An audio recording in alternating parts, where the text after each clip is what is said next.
أعوذ بالله من الشيطان الرجيم بسم الله الرحمن الرحيم۔ پہلا سوال یہ ہے کہ منہج اہل حدیث کیا ہے؟ سوال جواب، منہج اہل حدیث سلفیت ہے۔ سوال سمجھ میں آیا؟ منہج اہل حدیث کیا ہے؟ جواب، منہج اہل حدیث سلفیت ہے۔ دوسرا سوال، ما ہی السلفیہ، سلفیت کس کو کہتے ہیں؟ جواب، السلفیہ ہی التمسک بالقرآن والسنہ علی فہم سلف الامہ، یہ سلفیت ہے، یعنی قرآن اور حدیث کو مضبوطی سے پکڑنا، قرآن اور حدیث پر عمل کرنا امت کے سلف کے فہم کی روشنی میں۔ اس میں دو باتیں سمجھ میں آئیں۔ ایک تو قرآن و حدیث پر عمل کرنا ہے، لیکن قرآن و حدیث کو ہر ایک آدمی اپنے طریقے سے سمجھ کر کے عمل کرے، یہ نہیں چلے گا، بلکہ قرآن و حدیث کو ہم امت کے جو سلف ہیں ان کے فہم کی روشنی میں سمجھ کر کے عمل کرنا ہے۔ جی،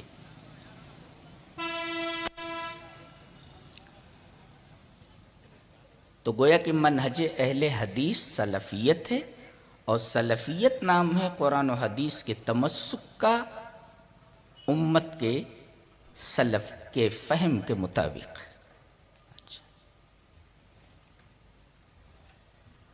دلیل، پہلے دلیل لے لیں، قرآن و حدیث پر عمل کرنا ہے،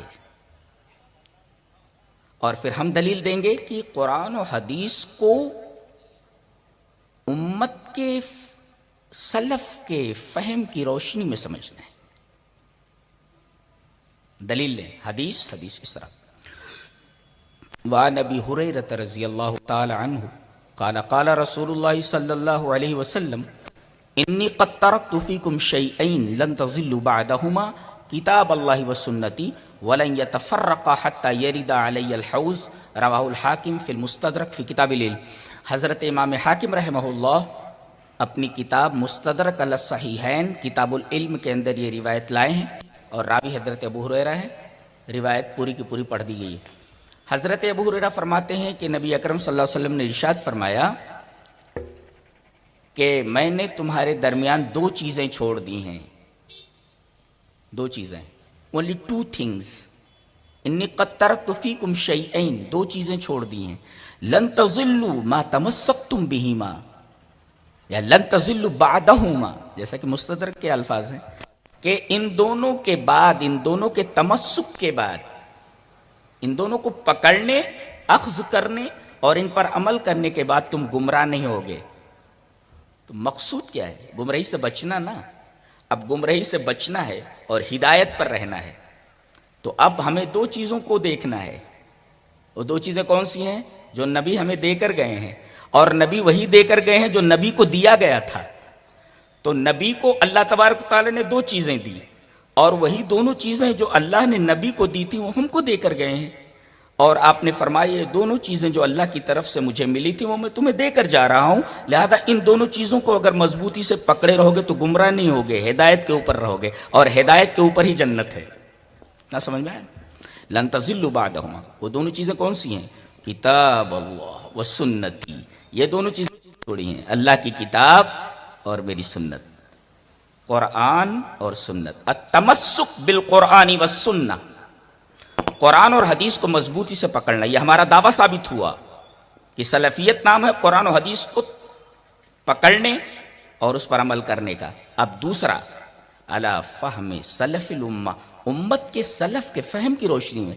ہر آدمی اگر قرآن کو اپنے طریقے سے سمجھنے لگے گمراہ ہو جائے گا، ہر آدمی حدیث کو اپنے انداز میں سمجھنے لگے اور سلف کے منہج کو چھوڑ دے گمراہ ہو جائے گا۔ آج انجینئر مرزا کو دیکھ لیجئے، لوگ کتنے ایسے ہیں جو اس کے اندھے فالوورز بنے ہوئے ہیں، وہ بیچارہ خود گمراہ ہے اور دوسرے لوگوں کو گمراہ کر رہا ہے، اس لیے کہ وہ حدیث کو سلف کے فہم کے مطابق نہیں سمجھ رہا ہے، وہ اپنے فہم کے مطابق سمجھ رہا ہے اور سمجھانے کی کوشش کر رہا ہے۔ دیکھو یہ گمراہی ہے۔ بہت سارے لوگ قرآن حکیم کو اپنے انداز سے سمجھنے لگے اور اہل قرآن کہلائے، وہ بھی ٹریک سے ہٹ گئے، اس لیے کہ ان دونوں نے قرآن و حدیث کو امت کے سلف کے فہم کی روشنی میں نہیں سمجھا۔ تو ہمارا پہلا دعویٰ یہ تھا کہ قرآن و سنت کے اوپر عمل کرنا ہے، وہ اس حدیث سے ثابت ہوا، اور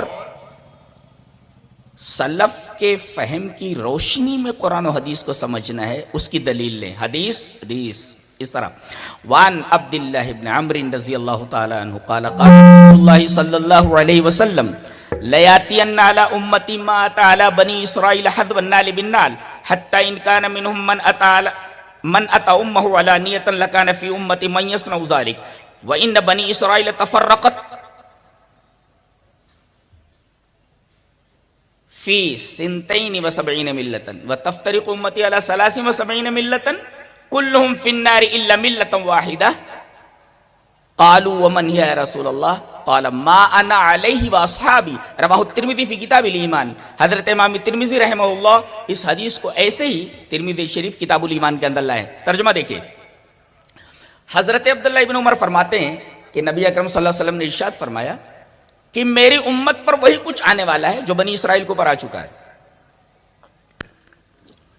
اس لیے کہ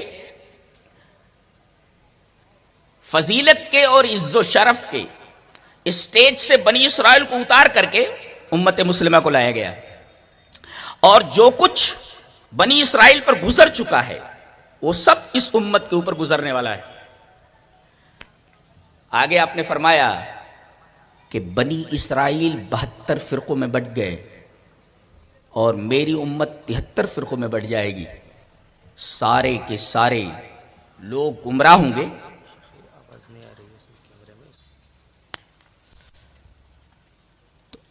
عبداللہ ابن عمر رضی اللہ تعالیٰ عنہ فرماتے ہیں کہ نبی اکرم صلی اللہ علیہ وسلم نے ارشاد فرمایا کہ میری امت کے اوپر وہی کچھ آنے والا ہے جو بنی اسرائیل کے اوپر آ چکا ہے۔ بنی اسرائیل 72 فرقوں میں بٹ گئے، میری امت 73 فرقوں میں بٹ جائے گی، یہ سارے فرقے جہنمی ہوں گے، کلہم فی النار، سارے فرقے جہنمی، الا ملتا واحدہ، صرف ایک فرقہ جنتی ہوگا۔ صحابہ کرام نے پوچھا ومن ہی یا رسول اللہ، اے اللہ کے رسول وہ جو ناجیہ فرقہ ہے، جو ہدایت پر رہنے والا ہے اور جسے جنت ملنے والی ہے اور دوزخ سے بچ جانے والا، کون؟ آپ نے نام نہیں بتایا، منہج بتایا، منہج ما انا علیہ، جس پر میں ہوں، کافی تھا اتنا کہہ دینا جس پر میں ہوں، لیکن آگے آپ نے جوڑا اس کو ما انا علیہ و اصحابی۔ یہ دیکھیں، یہ امت کے سب سے پہلے سلف ہیں، سلف میں سب سے پہلا درجہ صحابہ کرام کا ہے جی، اتنا کہہ دینا کافی تھا جس پر میں ہوں، لیکن آپ نے یہ نہیں کہا جس پر میں ہوں، بلکہ یہ فرمایا جس پر میں ہوں اور میرے صحابہ ہیں، چونکہ صحابہ آپ کے بہت قریب ہیں، لہذا انہوں نے جس انداز سے قرآن و حدیث کو سمجھا ہے، قرآن و سنت کو سمجھنا ہے تو ہمیں اسی انداز میں سمجھنا ہوگا جیسا کہ صحابہ کرام نے سمجھا۔ اس حدیث پاک سے ہمیں قرآن و حدیث کو فہم سلف کی روشنی میں سمجھنے کی راہ ملتی ہے اور طریقہ ملتا ہے۔